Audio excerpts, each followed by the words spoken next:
Hi guys, it's Thang here. So today in this video we're going to be looking at the Thrill build for the Crusader for Season 5. So with this conquest, what it requires is us to do level Greater Rift level 45 solo without any set items equipped on us. So that means that 0 green gears equipped on us when we do this this pretty much achievement right here, right? So if you have a green item on you, the set item on you, you will fail. It's not the bonus, it's just the item itself. You cannot have any of that on you at all to actually be able to get this achievement. Now before we get started, I just want to pre-warn you that because I do have like 800 something Paragon levels, my gems are pretty much level 70 something, and the majority of the equipment that I have is ancient items. So please don't be turned off by it. I mean, you can pretty much do this really easily, especially with how Thorn's build work. I mean, Thorn's build is pretty much really overpowered even if you don't even have the Invoker's Thorn set bonuses. It's really powerful in itself. So when we're gonna get into pretty much the stats that's required for this. Well, sorry, stats priority, the equipment, the Kanai Cube, legendary gems, skills, and Paragon levels. Okay, so let's get started. Alright, so for stats priority, we want to have cooldown reduction to be the maximum as possible, and then Thorns damage, and then physical damage, the elemental physical damage, as high as possible, and then we want to have at least some chance to area damage, and then the rest of the stats are pretty much socket, strength, and then vitality, and then all resist. Okay, we don't need any critical chance or critical damage. Attack speed might be really great if you're attacking with punish. If not, that's cool in itself. So that's it for stats. Now for our equipment, so I've pretty much arranged whichever is most important to us that's required for this build, and then we have some optional stuff as well. Okay, so what's really required is going to be Lyric's Crown, so that we can reduce cooldown reduction as high as possible, because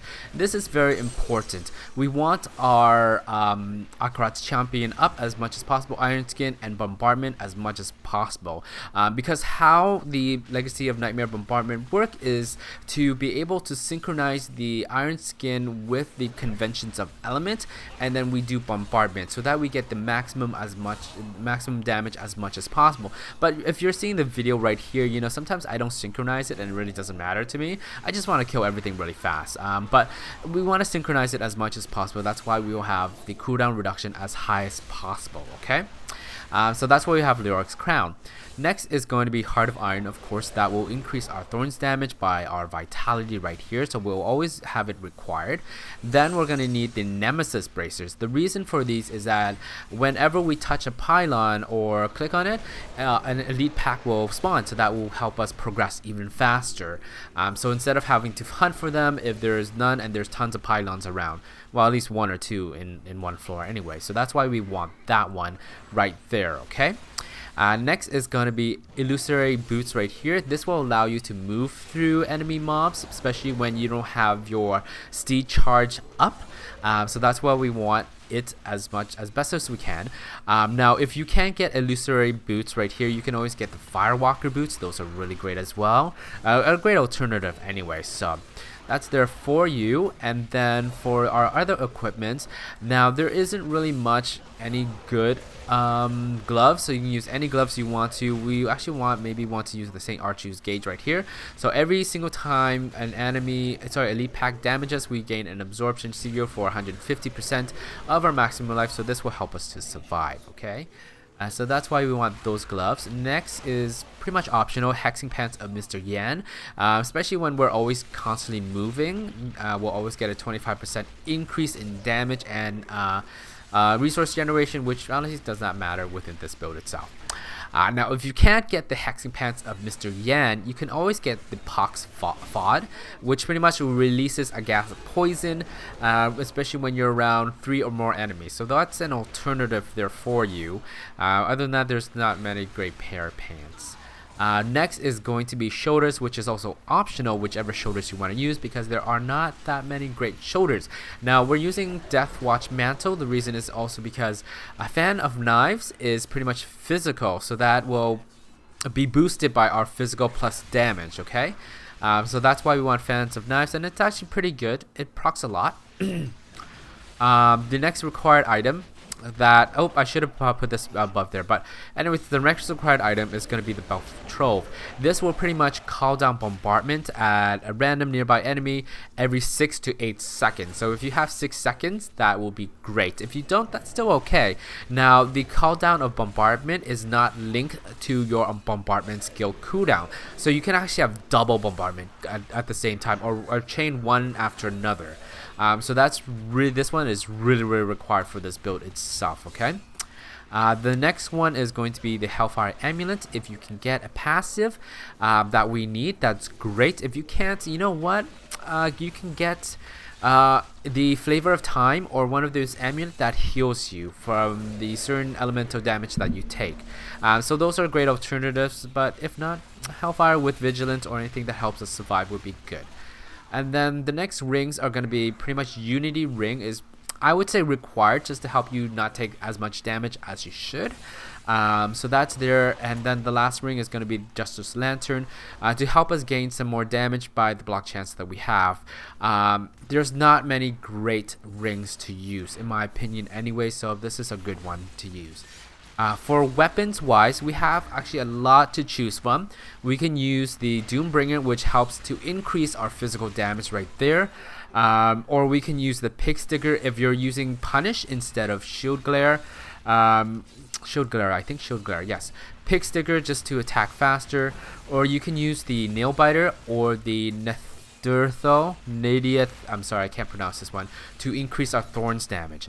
Our Thorns damage has to be top so that we can get a lot of damage, but if you have Doombringer, that's really great as well, because that will increase our physical damage, that would increase our Thorns, and also our Fan of Knife explosion right here, okay? So those are you can choose one of those ones if you want to. For the shields, there are quite a few to choose from as well.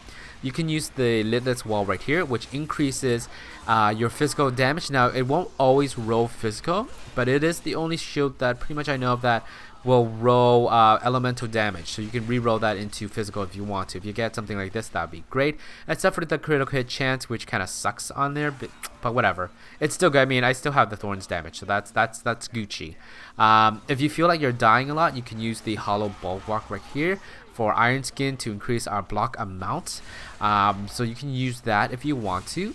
Now, if you're using Punish and you're standing still stabbing things, you can use Akarat's Awakening so that every single time you block, you get a chance to reduce all cooldowns. And when your cooldown's up a lot, that means you can survive and kill things faster as well. But in this case, I'm using the Listless Wall. Okay, so everything pretty much is boosted. My physical damage right there, so 56%, and then cooldown reduction as high as possible, and area damage as much as possible. Anyways, so that is pretty much the gearing for the items. Now for the gems, we're using the red gems right here to increase our strength and armor, and also our Thorns itself. Of course, Thorns won't actually show you on the sheets if it's increased or not. It's after the fact. Okay, so that if you're wondering that. And then we're going to use, of course, the diamond gem for our helm. And then for our weapon, we're going to use the royal topaz right here just to increase Thorns damage. So it's 127 right now. So that's what we're going to be using for the gems. For the legendary gems, we're going to use the Bayarski's chip to increase our Thorns damage. Of course, that's the no-brainer right there. Then we're going to use the Bane of Trap, of course, right there just to increase a lot more damage. And then lastly is the Bane of the Powerful. So every single time we kill an elite, we get an extra 20% damage and for an X amount of seconds. And also, normally we'll also get increased damage against elite for a 15% total. Okay, so those are your legendary gems. Now for the Knight Cube, we want the Mortal Drama right here. I know you can't really see the icons, but you can see the little tooltip, right? So for the weapon 1, we want the Mortal Drama right here. So double the number of bombardment impacts, so that's what we want the most. And then we want Aquila Cuirass right here just to help us to survive a lot more, especially because our Wrath generation doesn't go down. Doesn't go down at all, so we'll always have that 50% damage reduction, so that's really good. And last one is going to be Conventions of Elements. Okay, so this will increase our physical damage by 200% when it goes into the physical rotation.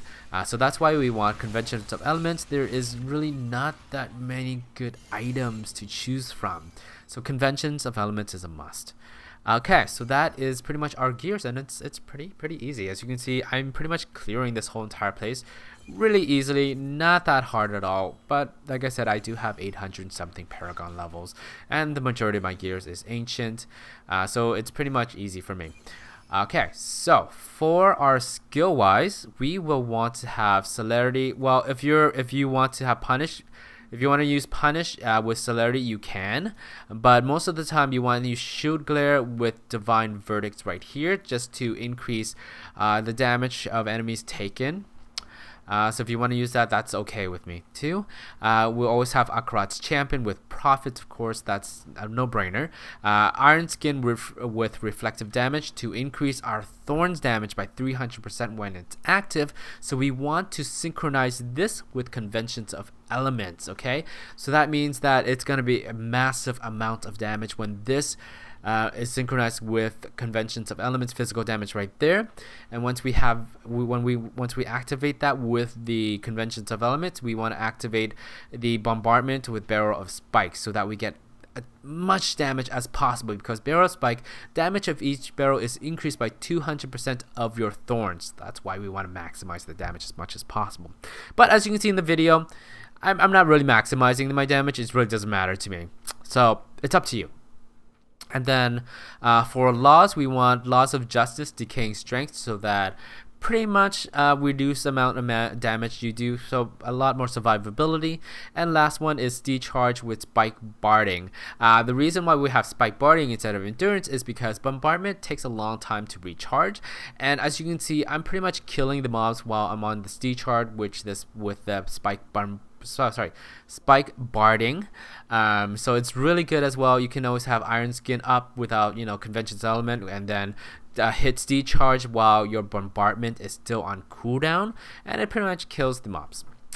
For our passives, we want Finery to increase our strength by 1.5% for every gem socket into our gears. So that would increase our pretty much survivability and Thorns damage, okay? Next, we have Fever right here to reduce our cooldown reduction by 15%, so that's really needed. And our attack speed doesn't really matter unless you're using Punish with Celerity. And then next one is Thorns, of course, Iron Maiden to increase our Thorns by 50%. And lastly is going to be Lord Commander. This will reduce our Decharge by 25% and Bombardment by 30%. Their cooldown reduction, sorry, their cooldown will be reduced by that amount. So we will always need this as much as we want. As much as we can, so that we can do a lot more damage as much as we can possibly can. Okay. And then lastly is going to be our Paragon levels. Movement speed to maximum 25%, so that's no brainer right there. And then everything into strength, so that we can increase Thorns and our toughness. Next is going to be offensive, so cooldown reduction is top, and then attack speed, and then those two do not matter at all. Defensiveness, of course, resist all armor, life regen, and then life is last. And utility is going to be pretty much area damage and life on hit, and then resource cost reduction, and then gold find is last. So those resource cost reduction and life gold find does not matter at all in this build. Okay, so lastly is going to be our follower. We're going to be using the Templar right here. The reason why we want our Templar is because so that we can survive a little bit more, especially if those of you who are having a hard time surviving, if anything, really. So the gear we want on him is actually a Thunder Fury. It doesn't matter whether it's int, strength, dexterity, or whatever, as long as it's Thunder Fury. The reason is because every single enemy that Thunder Fury procs or hits, their attack speed and movement is reduced by 30% for 3 seconds. So more survivability for you. And then Unity Ring on them, of course, just to match ours. And then we want Bolkotho's Wedding Band right here, just so that he can drain the enemy life around him. I mean, it's not as strong, but it's still good anyways. And then if you want the necklace, I don't have it on here, the S of Johan, so that he can pull things to him, but not really required. You'd want the immortal relic, immortal relic for the Templar, so that he lives. And then shield, pretty much Defender of Boss March if you really want to use it. Shield doesn't really matter in my opinion. For his skills, you want him to heal you, and then loyalty to provide life regeneration for you. then charge an enemy in dealing and stunning nearby enemies as well. And lastly is going to be Guardian, so whenever your life is low, the Templar will come and pretty much knock everybody around, every enemy mobs around you, and then heal you up. So as you can see in the video, it's pretty much easy. I say easy because it is, in my opinion, easy to do, and it's pretty fun. So that's pretty much it for the Thrill build. If you have any questions or comments, please leave them down below. I would be happy to help you out. And don't forget to press like and press subscribe, and I'll see you guys later. Bye!